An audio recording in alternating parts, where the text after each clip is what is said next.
ॐ भूर्भुवः स्वः तत्सवितुर्वरेण्यं भर्गो देवस्य धीमहि धियो यो नः प्रचोदयात्। ओम शांति शांति शांति। नमस्ते मेरे प्यारे दोस्तों, इस वीडियो में मैं निरालंबो उपनिषद के विषय में ये कुछ विस्तृत जानकारी देना चाह रहा हूँ। चलिए हम शुरू करते हैं इस उपनिषद का विस्तृत व्याख्यान। ओम पूर्णमदः पूर्णमिदं पूर्णात् पूर्णमुदच्यते पूर्णस्य पूर्णमादाय पूर्णमेवावशिष्यते। ओम शांति शांति शांति ही। ओम यह ब्रह्म पूर्ण है, वह जगत पूर्ण है। इस पूर्ण ब्रह्म में से यह पूर्ण जगत उत्पन्न होता है। इस पूर्ण ब्रह्म में से इस पूर्ण जगत को निकाल लें तो पूर्ण ब्रह्म ही शेष रहता है। ओम शांति शांति शांति ही। ओम नमः शिवाय गुरुवे सच्चिदानंद मूर्तये निष्पंचये शांताय निरालंबाय तेजसे निरालंबम समाश्रितः सालंबम विजहाति यह स सन्यासी च योगी च कैवल्यम पदमनुष्यते। ऐसा ज्ञान जंतूनां समस्ता अरिष्ट शांतये यद्दवो दिवे अखिलं तदा शंकयः वव्रीहम्। किं ब्रह्म क ईश्वर को जीव है, का प्रकृति, कह परमात्मा, को ब्रह्मा, को विष्णु, को रुद्र है, कह इंद्र, कह शमन, कह सूर्य, कह चंद्र, के सुरा, के असुरा, के पिशाचा, के मनुष्य, का स्त्रिय है, के पशुवाद है, किम सथावरम, के ब्राह्मणाद्यः, का जाति, किम कम, किम करम, किम ज्ञानम, किम सुखम, किम दुखम, कै स्वर्ग है, को नरक है, को बंध है, को मोक्ष है, कै उपास्य, कै शिष्य, को विद्वान, को नटक है, को मूढ़ है, किम असुरम, किम तप है, किम परम पदम, किम ग्राह्यम, किम अग्राह्यम, कै सन्यासी संख्या ब्रह्मोति। ओम शिव गुरु सच्चिदानंद मूर्ति प्रपंच रहित शांत और आश्चर्य रहित तेज रूप परमात्मा को नमस्कार, जो आलंबन अर्थात आधार से रहित तत्व के आश्रय रहकर आधार वाली वस्तुओं को छोड़ देता है, वही सन्यासी अथवा योगी मोक्ष प्राप्त करता है। इन अज्ञानी प्राणियों के समस्त दुखों की शांति के लिए जो कुछ जानना आवश्यक है, वह सब यहाँ मैं संख्या के रूप में कहता हूँ। ब्रह्मा क्या है, ईश्वर कौन, जीव कौन, प्रकृति क्या, परमात्मा कौन, ब्रह्म कौन, विष्णु कौन, रुद्र कौन, यम कौन, सूर्य कौन, चंद्र कौन, देवता कौन, असुर कौन, पिशाच क्या, मनुष्य क्या, स्त्री क्या, पशु आदि क्या, स्थावर क्या, ब्राह्मण आदि क्या, जाति क्या, कर्म क्या, अकर्म क्या, ज्ञान क्या, अज्ञान क्या, सुख क्या, दुख क्या, स्वर्ग नरक क्या, बंध क्या, मोक्ष क्या, उपासना करने योग्य कौन, शिष्य कौन, विद्वान कौन, मूर्ख कौन, आसुरी क्या, तपह क्या, परमपद क्या, ग्रहण करने योग्य क्या, नहीं ग्रहण करने योग्य क्या, सन्यासी कौन, इस प्रकार शंका करके उन्होंने इस प्रकार ब्रह्म का रूप कहा। स होवाच मह अंधकार पृथ्वीयो तेजो वाये आकाश त्वेन वृद्रूपेण अंडाकोशेन क्रम ज्ञानार्थ रूपया भासमान अद्वितीयम खिलापाधि विनिर्मुक्त तत्संकल्प इत्युक्ति प्रवृत्ति मनादन्तः शुद्धः शिवम शांतम निर्गुण इत्यादि वाच्यते निर्वाच्यम चैतन्य ब्रह्म ईश्वर इति च ब्रह्मेव सर्वशक्तिं प्रकृति ध्येयाम आश्रितः लोकान् सृष्टा परविशानः यार्मित्तवेन ब्रह्मदीनां बुद्धि इंद्रिय नियर्त द्वास ईश्वरः जीव इति च ब्रह्म विष्णुवि शानेन्द्रियदीनां नाम परम द्वारः सथोलो अहमिति तिथ्या अध्याप सर्वसाजीव सो अहम को अपि देह आरंभ कवे दशा बहुजो प्रकृति रीति च ब्राह्मण स आकाशन्या विचित्र जग निर्माण सामर्थ्य बुद्धि रूपा ब्रह्म शक्तिरेव प्रकृति परमातेति च देहादे परतत्वा द ब्रह्मैव परमात्मा स ब्रह्मा स विष्णु स इंद्र स समनः स सूर्य स चंद्रस्ते सुरास्ते असुरास्ते पिशाचास्ते मनुष्यास्ता स्त्रियस्ते पशुवादय सथावरम ते ब्रह्मणात् सर्वखल्विदं ब्रह्म ने नास्ति किंचन। महत्व अहंकार पृथ्वी जल तेज वायु तथा आकाश रूप में उसी प्रकार ब्रह्मांड रूप में तथा कर्म ज्ञान अर्थात अर्थ रूप में भासमान होने पर भी इन समस्त उपाधियों से रहित अद्वितीय समस्त शक्तियों से युक्त आदि अंतरहित शुद्ध पवित्र शांत निर्गुण और अवर्णनीय ऐसा जो चैतन्य है पर ब्रह्म कहलाता है। अब ईश्वर का स्वरूप कहते हैं। यह ब्रह्म ही जब अपनी प्रकृति नाम की शक्ति का आश्रय लेकर लोगों को उत्पन्न करता है और अंतर्यामी रूप से उनमें प्रवेश करके ब्रह्मा आदि जीवों की बुद्धि इंद्रियों आदि को नियम में रखता है तब वह ईश्वर कहलाता है। जब इस चैतन्य को ब्रह्मा विष्णु शंकर इंद्र आदि नाम और रूप द्वारा यह मिथ्या देह अभिमान उत्पन्न हो जाता है कि मैं स्थूल हूँ तब वह जीव कहा जाने लगता है। यह चैतन्य सोहम के रूप में एकत्व का अनुभव करता है पर भिन्न भिन्न शरीर के कारण वह जीव रूप बन जाता है। पांचवा प्रकृति वह है जिसमें अनेक प्रकार के विचित्र जगतों को रचने की सामर्थ्य है। ऐसी ब्रह्म की बुद्धि रूपी शक्ति को प्रकृति कहा जाता है। परमात्मा अर्थात देह आदि से अत्यंत परे रहने वाला ब्रह्म ही परमात्मा कहलाता है और यही ब्रह्म ब्रह्मा विष्णु इंद्र यम सूर्य चंद्र देव असुर पिशाच मनुष्य स्त्री पशु आदि के रूप में प्रकट हुआ है। यही सथावर और ब्राह्मण है आदि। 6 से 8वां यह समस्त जगत ही ब्रह्म है और इससे भिन्न कुछ भी नहीं है।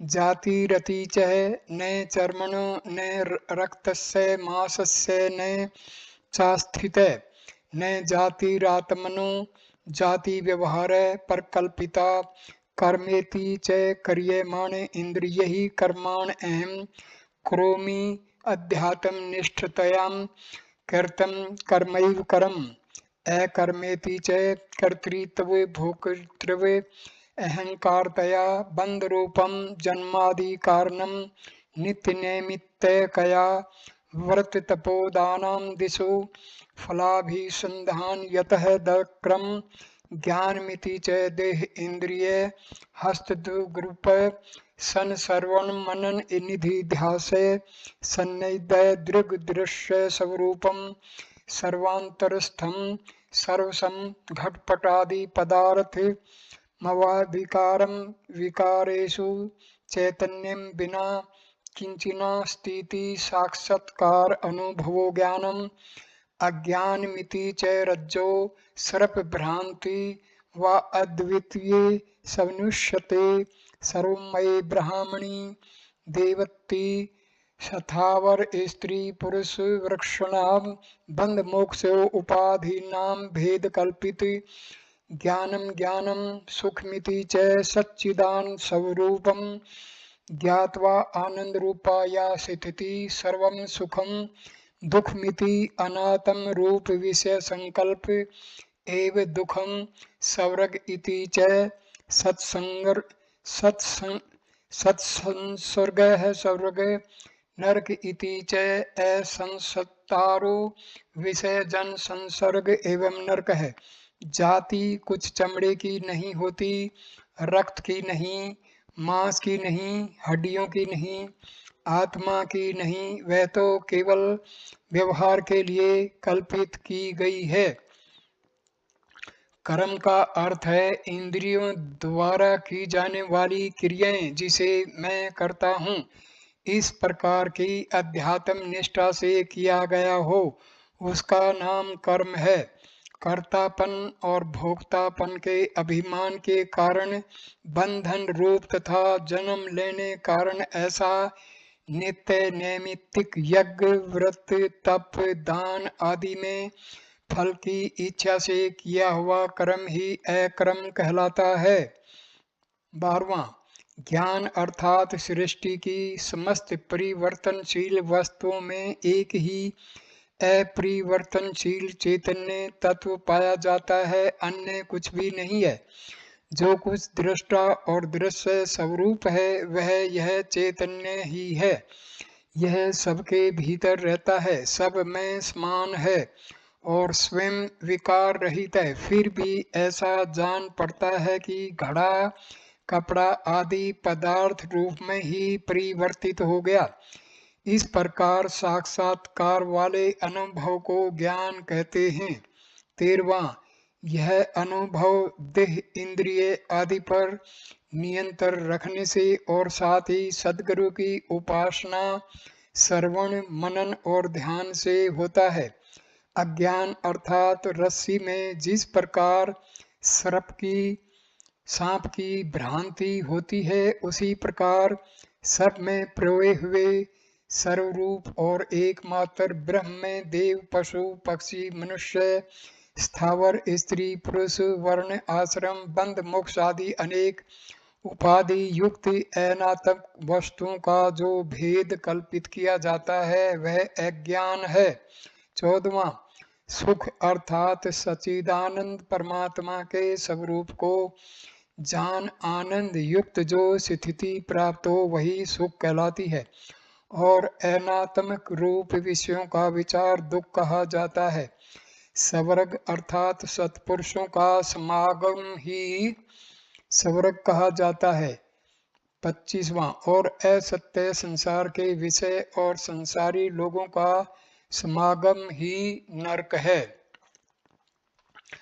बंध इति च अनाद्य विद्या वासनाया जातो अहम इत्यादि सकम लपो संकल्पो बंध है। पितृमातृ सहोदर दारा प्रत्यग्रह अक्षेत्रम ममतः संसारा वर्ण संकल्पो बंध है। कृत्रि आदि अहंकार संकल्पो बंध है। अणिमा दय अष्टवर्गीय संकल्पो बंध है। देव मनुष्यानाम उपासना काम संकल्पो बंध है। यम दृष्टं योग संकल्पो बंध है। वर्णाश्रम अधर्म कर्म संकल्पो बंध है। आज्ञा भय संशयात्मक गुण संकल्पो बंध है। याग वर्ततो तपोदान है, विविध विधान ज्ञान संभवो बंध है। केवल मोक्ष अपेक्षा संकल्पो बद्ध है, संकल्प मात्र संभवो बंध है। मोक्ष इति च नित्य अनित्य वस्तु विचार है। नित्य संसार सुख दुख विषय समस्त अक्षेत्र ममता बंध है, अक्षय मोक्ष है। बंध अर्थात आदि रहित अज्ञान की वासना द्वारा मैं जन्म लेता हूँ, मैं मरता हूँ आदि जो विचार उत्पन्न होते हैं वही बंधन है। माँ बाप भाई पत्नी पुत्र घर बगीचा खेत आदि मेरे हैं, ऐसा संसारी आवरण रूप विचार भी बंधन रूप हैं। कर्तापन का अभिमान वाला संस्कार भी बंधन रूप है। अणिमा आदि 8 ऐश्वर्य का सिद्ध करने का संकल्प भी बंधन है। कामना संकल्पों के साथ की गई मनुष्य और देवताओं की उपासना बंधन है। यम नियम आदि 8 अंग वाले योग का संकल्प भी बंधन है। वर्णाश्रम धर्म के कर्म संकल्प भी बंधन है। आज्ञा भय संशय के संकल्प बंधन है। यज्ञ व्रत तप और दान की विधिया करने का ज्ञान भी बंध है। 26वां इसी प्रकार केवल मोक्ष का विचार करना यह भी एक प्रकार का बंधन है। 27वां मोक्ष अर्थात नित्य और अनित्य वस्तुओं के विचार द्वारा अनित्य संसार के सुख दुखादि समस्त विषयों पर से ममता रूप बंधन का नाश हो जाए, वही मोक्ष कहलाती है। उपास्य इति च सर्व शरीर अंत चेतस्य ब्रह्म प्राप्य को गुरु रूपास्य। शिष्य इति च विद्याध्वस्त प्रपंचा वगाहित ज्ञाना एविष्टिम ब्रह्मैव शिष्य है। विद्वान इति च सर्वांतरस्थ स्वं विद्रुप विद्वान। मूढ़ इति च कृतृत्व कृतृ अहंकार भावा आरूढ़ो मूढ़। आसुर मिति च ब्रह्म विष्णु शानेन्द्रियदीनां वैस्कामनया निरसन जपादि अग्निहो त्रादिश अंतरात्मानं संतापयति। चातुर्ग्रा द्वेषादि हिंसा दंभ उपेक्षित तपः आसुरम। तप इति च ब्रह्म सत्यम जगन मिथ्ये तय प्रोक्ष ज्ञानम अग्निना ब्रह्म अद्वयी सिद्ध संकल्प बीज संताप है। तप है परम पदमिति च प्राण इंद्रिया अदंत है। कर्ण गुणादे परतंत्रम सच्चिदानंदमयम नित्य मुक्तम ब्रह्म स्थानम परम पदम। ग्राह्य अमिति च देश काल वस्तु परिच्छेदरहित च मातर स्वरूपम ग्राह्यम। अग्राह्यमिति च स्वरूपमिति रिक्त माया माया बुद्धि इंद्रिय गोचरम जगत सत्यम चिंतनम ग्राह्यम। सम यासमिति च सर्ववर्धमा प्रीतज्यम निर्ममो निर्हंकारो भूत्वा ब्रह्मवेष्टम शरणम गम्य तत्वमसि अब्रह्मास्मि सर्व खल्विदं ब्रह्म निहि नानास्ति किनेने इत्यादि महावाक्य अनुभव ज्ञान ब्रह्मैवास्मि निश्चिते निर्विकल्प समाधिना स्वतंत्रो यतिश्चरिति से सन्यासी से मुक्त से पूज्य से योगी से परमहंस सो अवधूत से ब्राह्मण इति। इदम निरालंबो उपनिषद योधिते गुरु अनुग्रहत सोहम अग्निपूतो भवति से वायुपूतो भवति न से पुनर्वर्तते न से पुनः रावर्तते पुनर्भिजायते पुनर्भिजायते इतो उपनिषद। इसमें 30 से 40 श्लोक आ गए। यही एक मात्रा उपासना करने योग्य है अथवा समस्त शरीरों में रहने वाले चैतन्य स्वरूप ब्रह्म की जो प्राप्ति कराए गुरु उपास्य है। 30वां, शिष्य अर्थात ज्ञान प्राप्ति द्वारा संसार रूप अज्ञान का नाश होकर गंभीर ज्ञान रूप जो ब्रह्म शेष रहे वह शिष्य है। 31वां, विद्वान सबके भीतर रहने वाले आत्मा के ज्ञान स्वरूप को जाने वह विद्वान है।